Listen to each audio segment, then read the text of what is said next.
Hey, this is Cam Shea, and joining me today is Luke Riley. This is Luke Riley. Hi, Luke Riley. We're going to chat through Assault Android Cactus. This is the review commentary for that game. It's out on PC, and it's coming in Q1 2016 on Wii U, PS4, and Vita. And I've reviewed it for IGN, and I really, really like it. And this is a twin-stick shooter. Okay. But what I like about it is it's a twin-stick shooter that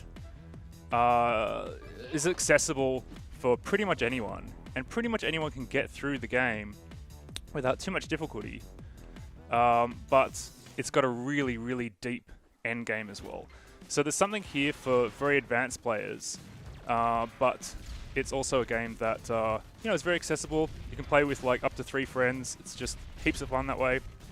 And yeah, it's really, really intense. So right now I'm playing as the titular Cactus, but there are 9 androids in the game, and each has a very, very different primary weapon and secondary weapon. And you can see here that her secondary weapon is flamethrower. You pretty much want to save that for like the bigger enemies that are a little harder to take down. I liked how when the secondary weapon is empty, basically, it just automatically switches back to the primary weapon. Yeah, that's right. Yeah. It's a good little system because it doesn't kind of penalize you for being a little bit overwhelmed by all the stuff that you're facing. Now you can see here there's a power-up, and there's 3 types of power-ups, and they cycle through yellow, which basically boosts your speed, red, which gives you twin kind of drones, that add a bit of extra firepower, and blue, which freezes out all the enemies in the level. Blue seemed like the most useful. For the 10 minutes that I played with you, blue seemed easily the most useful. Blue is very useful because if you pick up the red drones and then you die, you lose them immediately. So yeah, you kind of have to be confident that you're going to survive long enough to get value out of it. But I tend to think that red is the best just because it just gives you that extra boost to your firepower. And you can take on pretty much these huge swarms once you've got red. And see these white orbs? So these are boosting my basic firepower. You also just have seen that I picked up a battery pack, and that's one of the things that helps this game be a bit more accessible than other shooters, is that you don't have lives so much. You've just got the battery meter at the top of screen in the center. And you can just keep going until that expires. So that's like picking up the battery packs is the key thing to do in the game, because that's what keeps you going. So you can basically get knocked down, as I am repeatedly. You can get knocked down a whole bunch of times and just get back up and keep fighting. So getting through, as I was saying, getting through the levels is not the hard part. The hard part is actually improving your score and your rating for beating the levels. And that's where the game's kind of end game is. So right now I'm just stumbling through, shooting everything that pops up, but basically there's ranks from D through to A, and then beyond that there's S and S+. Now to get an S rank, you can't be knocked down at all in the entire level. Right. And then to get an S+ rank, you can't be knocked down, and you have to do the entire level in a single unbroken kill chain, which means that you essentially can't go more than a couple of seconds without killing an enemy. And so what that means is even switching to your secondary weapon can be a little bit of a pause, and so you can lose your kill chain just by switching to your secondary weapon. So you have to judge it really carefully. If there's a big enemy on screen, you can't necessarily just focus on killing it because it might take too long and you might lose your kill chain.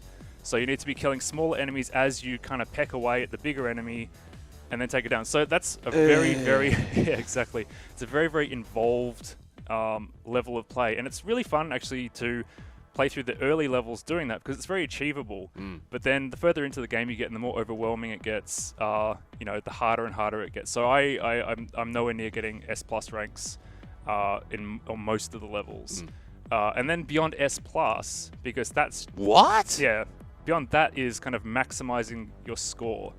And so there's a whole lot of strategy around how you take on enemies and how you maximize your score multipliers and stuff, which I don't really understand because I'm not at that level in the game. So I'm much more of I'm just going to have some fun because this is a really fun shooter, but it's got a very elegantly designed end game. Yeah. So I thought we'd just quickly take a look at some of the enemies. So that was Cactus. Because each one has a quite different loadout, which encourages different strategy. Yep. And it's really cool coming back to levels that you've completed with one character and trying it out with a bunch of others and seeing how that affects your score and how you play the level. So Holly, for instance, her primary can seek out enemies. So that means it's easier for her to keep her chain multiplier going. Yep. Because you're almost, no matter which direction you're shooting, you're always hitting something. And so you can kind of keep the kills going. Whereas on the flip side, you got Starch, who has like a very targeted laser. So that's much more about precision aiming. But if you get close to an enemy, because the closer you are, the more damage it does, you can just chew through enemies. And then conversely, her secondary fire is micro missiles, which is a volley of rockets. Yep. So you can kind of you get in close, do a lot of damage with her primary, and then you kind of back up when it starts to get overwhelming and do a lot of damage. There's some really interesting androids in here. So, for instance, Aubergine, her primary is like a drone that you control independently to her. So you're moving around while you're also controlling this drone that's sweeping around, taking out enemies. That sounds so complicated. Yeah, it's advanced play. Yeah. It's fun to do, but I can't say that I've really tried any of the more difficult levels with her. And then her secondary is a singularity, which you basically drop for crowd control that sucks enemies in.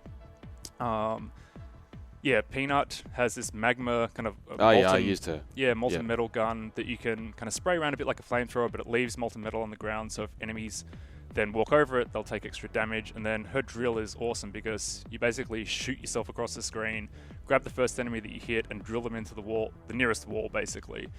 So you can just carry these enormous enemies right across the screen and kill them in one hit. And that's also cool just for if you need to, if there's a battery pack that's about to expire across the other side of the screen, you can basically just dash right across to it. Or you can get out of, if you're surrounded by enemies, you can get out quite quickly. So there's like all the characters here, they're just a little bit distinct. And they're all really good fun in their own right. So let's see. So 6 zones in all. Yep. So quite a number of levels, but because you've got so many characters, there's a lot of just variety within each level. But I also really love the level design because they do some really interesting things, like have levels that reconfigure themselves underneath your feet. Yep. Levels that have, I'll show you one with conveyor belt.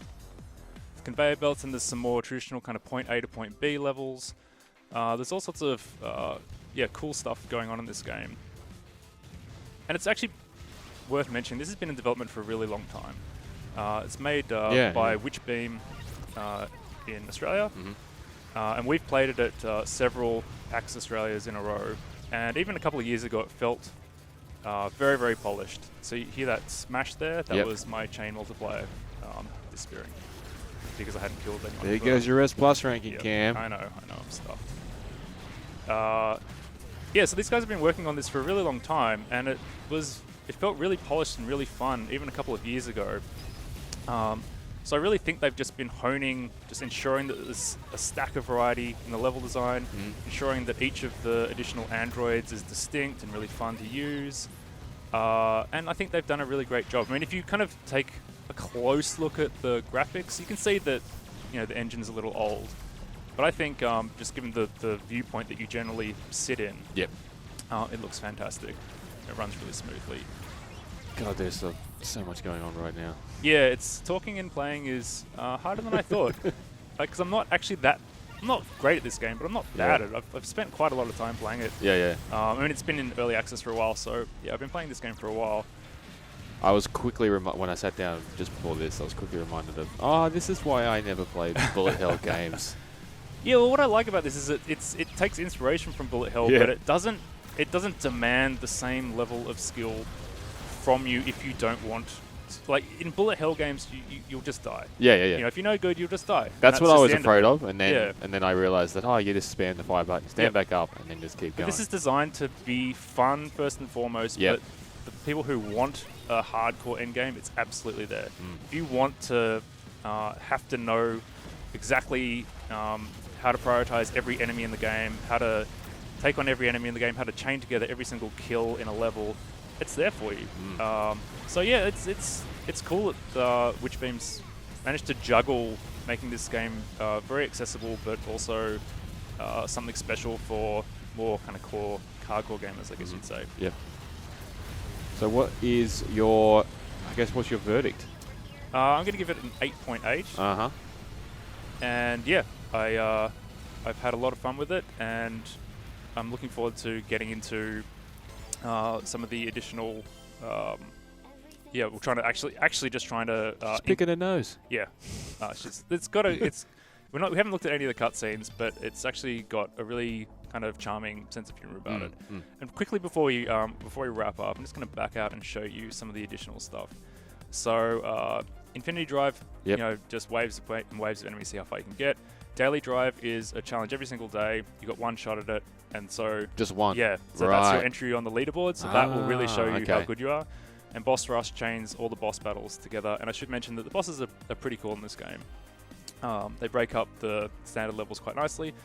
And then also in collections, there's all these EX options, which are unlockable stuff. So first-person camera, classic camera. This is like an isometric perspective that basically removes the feeling of 3D. It's really interesting playing this as if it came out 20 years ago. Ah, okay. Yeah. Then there's all these visual filters, like the psychedelic visual filter. No HUD, mega weapons, which is an alternate take on your secondary fire based on your primary weapon. And then there's some cool stuff like if you're playing co-op, you can have duplicate androids, take on co-op enemy counts by yourself. Music that changes pace as the pace of battle changes. Okay. And normal sized head mode. Subject the androids to the indignity of regular human proportions, which that kind of says it all about the sense of humor of this game. I think that's really... So how your credits, right? You have 1,600 credits here. How long did that take you to get 1,600 Oh, man, credits? I didn't even pay any attention to the credits for ages, and then I discovered this mode, or this area of the game, and went in and bought a bunch of stuff. Yep, okay. And then I've played I really don't know, but you seem to get credits at a relatively steady rate. I mean, I can't buy everything, but I've bought the things that I wanted to test out. I don't think it would take me that long to buy another one, and then a bit longer to take another one. So yeah, I think that's another good thing that adds a bit of longevity to the game as well. But I think we've waffled on for long enough. So thanks for listening to me attempt to play and talk at the same time, Luke. And always a pleasure. Thank you. And that score again is 8.8. And you can read my written review on IGN. So yeah, for everything Assault Android Cactus, stay on IGN. Bye. Bye.